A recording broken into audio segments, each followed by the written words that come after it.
আসসালামু আলাইকুম। সুপ্রিয় অষ্টম শ্রেণীর শিক্ষার্থীরা, কোডহার্সের নতুন একটি ভিডিওতে তোমাদেরকে স্বাগতম।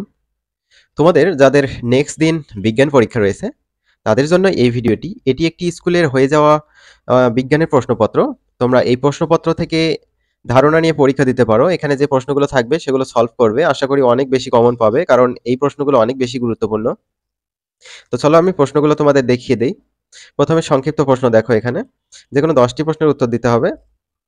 প্রসাধনকে কেন নেসেসারি ইভিল বলা হয় ব্যাখ্যা করো। উদ্ভিদের সালোকসংশ্লেষণের সাথে ব্যাপনের সম্পর্ক কি? আলুকে রূপান্তরিত কাণ্ড বলা হয় কেন ব্যাখ্যা করো। স্বপরাগায়ন ও পরপরাগায়নের মধ্যে পার্থক্য লেখো। ফাইটোহরমোন বলতে কি বোঝো?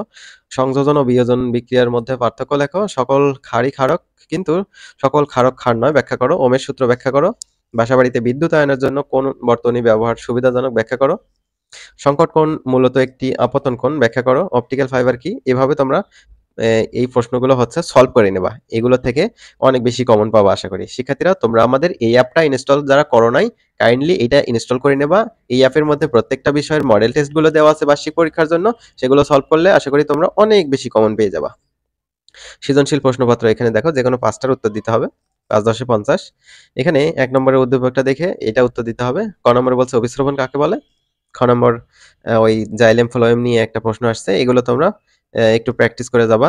তারপর এখানে হচ্ছে জনন কাকে বলে? বৃত্তির 2টি কাজ লেখো। এই উদ্দীপক থেকে গ, ঘ এর উত্তর দিবা। 3 নম্বর সিনাপস কাকে বলে? খাটো উদ্ভিদে জিবরেলিন প্রয়োগে কি ঘটে ব্যাখ্যা করো। গুরুত্বপূর্ণ সৃজনশীল। তারপর 4 নম্বর এখানে দেখো একটা বিক্রিয়া দেওয়া আছে 3টা। এগুলো থেকে তোমাদের গ, ঘ এর উত্তর করতে হবে। ক আর খ কিন্তু আলাদা। তারপর আলোর অধ্যায়ে দেখো, এখানে হচ্ছে 2টা চিত্র দেওয়া আছে। এই 2টা চিত্র থেকে তোমাদের এই তো এখানে 4টা প্রশ্নের উত্তর দিতে হবে।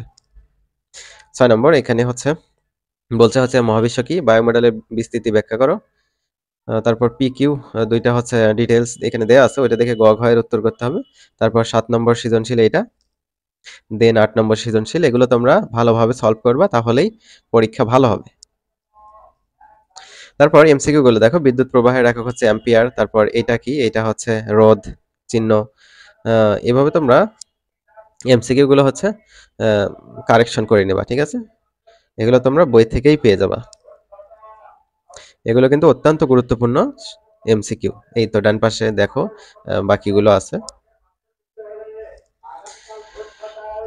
তারপর এখানে হচ্ছে 17 থেকে শুরু করে এখানে বাদ বাকি যে MCQ গুলো রয়েছে 30 পর্যন্ত, সেগুলো এখানে দেয়া আছে।